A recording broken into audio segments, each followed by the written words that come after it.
Я очень люблю печень. Печенку, как ее называют некоторые. Поэтому, когда узнал, что в Турции, в городе Эдирне, что на границе с Болгарией, очень вкусно готовят печень, немедленно отправился туда. Однако рецепт оказался очень простым.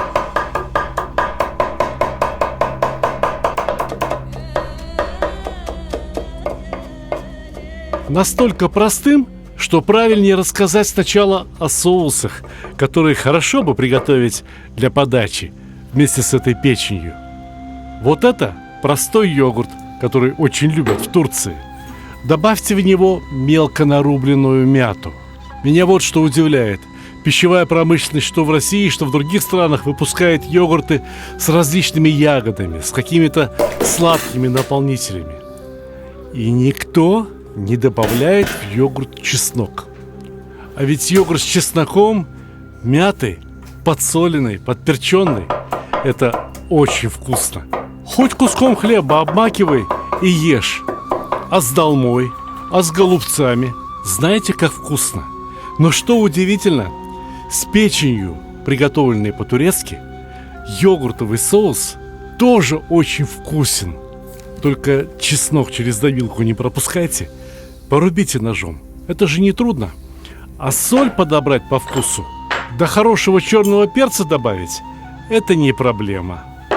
Йогурт нельзя взбивать блендером.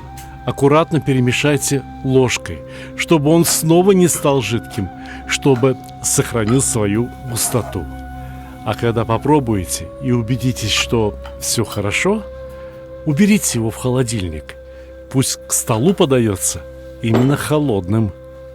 Но если кто бывал в Турции, знает, как там любят соусы томатные, да еще и изрядно острые. Сейчас я еще раз покажу вам, как обходиться с красным сушеным перцем, чтобы его присутствие в соусе доставляло едокам удовольствие, а не нестерпимое жжение во рту. Примерно пол-ложки соли крупного помола растереть в ступке с сушеным перцем. А теперь просеять через сито, так, чтобы слегка покрасневшая соль просыпалась, а шелуха от перца, точнее его оболочка, и семена остались в ситечке. Соль с перцем добавьте в пюре из помидоров, из свежих помидоров. И сюда же добавьте добрую порцию кинзы. Получится очень вкусно, очень гармонично. Этот соус готовить не надо. Пусть тоже подается на стол холодным. А кинзы должно быть много, прямо очень много. Это должен быть томатно-кинзовый соус. Дело в том, что кинза, или как ее еще называют кориандр, удивительно хорошо гармонирует с печенью. Но точно так же хорошо к печени подойдет болгарский перец. Паприка, не острая, сладкая. Нарежьте ее крупными ломтиками, только семечки и перегородки, разумеется, убрать. Не сочтите за труд, ведь рецепт приготовления печени по-турецки настолько прост, что сейчас мы делаем, пожалуй, что самое сложное. В принципе-то без болгарского перца можно было бы и обойтись, но пусть будет и вкусно, и красиво. Поэтому перчик надо взять не только красный, но еще и зеленый. Перцы нарезаем примерно так же, как морковку на плов. Ведь даже когда мы готовим самые простые блюда, неплохо подумать об эстетике. Хорошая, вкусная, добросовестная еда должна выглядеть красиво и аппетитно. А саму печень готовить очень просто, но важно знать некоторые правила.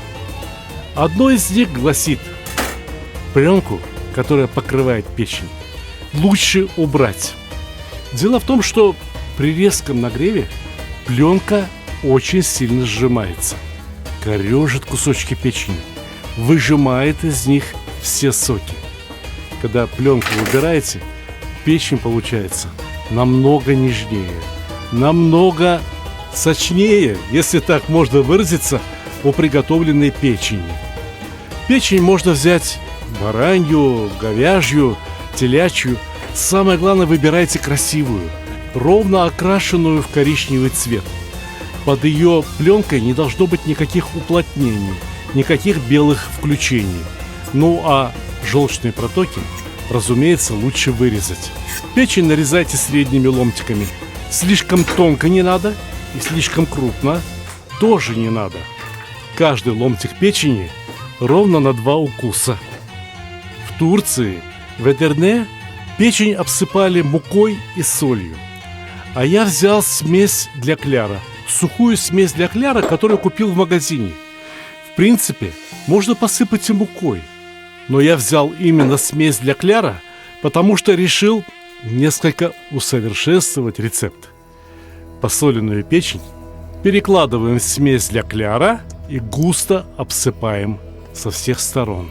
Если готовить с одной только мукой, то уже можно начинать жарить. Только жарить необходимо в большом количестве масла. Именно разогретое масло должно жарить печень. Не горячий борт казана, не разогретая антипригарная сковородка, а именно масло. А теперь внимание! Я беру очень холодную воду и развожу смесь для кляра. В принципе, кляр можно сделать и самим. Из муки, яиц, каких-то других продуктов. Что в интернете, что в любой кулинарной книге вы можете найти десятки рецептов самого разного кляра. Подберите тот, который вам подходит лучше, который вам по вкусу хорошо подходит. Но и магазинный покупной кляр сработает не хуже. Уверяю вас. В кляре не должно остаться ни одного комочка. Его должно получиться достаточное количество, примерно равное по весу самой печени. А кроме того, он должен быть в меру густым, чуть гуще, чем тесто на блины. Работая с кляром, необходимо помнить правило, что кляр должен быть использован очень быстро, иначе пузырьки из него все выйдут, и останется плоское, очень неинтересное тесто. А кляр должен облегать кусочки печени либо других продуктов пузырчатым, очень хрустящим, аппетитным тестом. Чтобы проверить, хорошо ли разогрелось масло, обжарьте сначала первую порцию болгарского перца. Перец не должен изменить цвет, он не должен потерять форму, он должен сохранять свою консистенцию, но запах от перца должен усилиться в разы. Понимаете, ведь перец-то можно было бы съесть и сырым, но обжаривая его, мы усиливаем его вкус и аромат. А вот теперь кусочки печени обволакиваем кляром. Блюдо очень простое, но готовить его лучше бы вдвоем. Один человек 2 руками опускает кусочки печени по одному в казан, а другой человек работает шумовкой, вылавливает капельки от кляра, едва только они зазолотятся, и убирает готовую печень. А как же узнать, готова печень или нет? Когда жарите печень в кляре, способ очень простой. Когда кляр зазолотился, получил приятный глазу, очень аппетитный цвет, тут и печень готова. Ну, в крайнем случае, раз-два перевернули и доставайте. Капельки кляра, разумеется, бывают готовы раньше. Они маленькие. А кусочки печени будут жариться несколько дольше. Но покуда сама печень не прогреется, кляр не зазолотится. Так что все абсолютно безопасно. На обжаривание кусочков печени уходит 3 минуты. Но если масло слишком горячее, то кляр может зазолотиться несколько скорее, чем печень приготовится. Чтобы остудить масло, опустите еще 1 порцию болгарского перца и, нагрев под казаном немного, убавьте. Видите, каким должен получаться перец? Его оболочка слегка запузырилась и довольна. Больше жарить не надо. А сейчас вы увидите, почему кусочки печени непременно должны плавать. Видите, один попал на бортик, и кляр к бортику пристал. Поэтому масла требуется много, но это не проблема. Если вовремя убирать капельки кляра, не давать им перегореть, то масло после остывания необходимо перелить в чистую посуду. либо процедить, и его можно будет еще несколько раз использовать для приготовления аналогичных блюд. Или, например, для чебуреков, для беляшей, приготовление которых мы покажем в одном из следующих выпусков. А теперь у меня осталось еще немного кляра, и я знаю, каким вкусным получится лук, обжаренный в кляре. Только луковицу необходимо нарезать по меридиану, чтобы она раскрылась в виде хризантемы. Ну и попытаться разместить между чешуек луковицы как можно больше кляра. Если получится красиво, это будет здорово. А если получится не очень красиво, то это в любом случае будет очень вкусно. Иногда приемы очень простые, на практике оказываются достаточно сложными. Необходимо потренироваться, необходимо порепетировать. Но и ничего страшного. Мы кулинарией занимаемся для получения удовольствия, для того, чтобы доставить радость нашим близким. Я вас уверяю, я вам обещаю, ваши гости, ваши родные будут в восторге. Подавайте печень со свежими салатами, маринованными овощами, зеленью и соусы. Про соусы не забудьте ни в коем случае. Ни йогуртовые, ни томатные. Один кусочек обмакнуть в йогуртовый, один кусочек в томатный, потом закусить болгарским перцем, свежим вкусным хлебом и зеленью, и салатом. Я знаю, многие люди не любят печень. Если вы сами, либо среди ваших близких людей есть такие, попробуйте начать именно с этого рецепта. Неудачное впечатление, которое крепко засело в памяти, подобно клину с самого детства, лучше вышибать другим клином, очень вкусной печенью, приготовленной по-турецки, по рецепту из города Эдерне, адаптированному Сталиком Ханкишиевым. Приятного вам аппетита! Дорогие друзья, я очень люблю свою работу. Многие познакомились со мной именно в качестве телеведущего. Я много лет работал на телеканале НТВ, теперь работаю на телеканале РЕН-ТВ, веду блог в интернете. Но моя главная работа, главный труд моей жизни – это мои кулинарные книги. Видите, сколько я их успел написать? И не скрою, пишу еще, делаю следующую работу, следующий шаг – в свое время, после выхода моей первой книги, которая называлась «Казан, мангал и другие мужские удовольствия», издатели стали наседать на меня. А когда же ты напишешь следующую книгу? И для этого я поехал в Азербайджан, чтобы, так сказать, сверить часы с азербайджанской кухней, с которой я, разумеется, был знаком, поскольку являюсь этническим азербайджанцем. На основании того моего кулинарного путешествия, той моей кулинарной экспедиции, я издал 2 книги. Одна из них называется «Казан, баран», и теперь она называется «И новые кулинарные удовольствия». Первый вариант этой книги был издан в 2010 году, и он назывался «Казан, баран и Дастархан». В прошлом году я обновил эту книгу на 60%. Дело в том, что я тщательно слежу, что люди готовят по моим рецептам. И те рецепты, которые не пользовались популярностью, по которым люди не готовили, я исключил из этой книги. Я обновил фотографии, я обновил тексты. И в результате получил, можно сказать, новую книгу, которая, еще раз повторяю, называется «Казан, баран и новые кулинарные удовольствия». Это книга о приготовлении баранины в самых разных видах. Баран – удивительное животное. Не будь у нас барана, наверное, история Евразии была бы другой. Бараны и кони вместе с людьми сделали историю этого континента такой, какая она состоялась.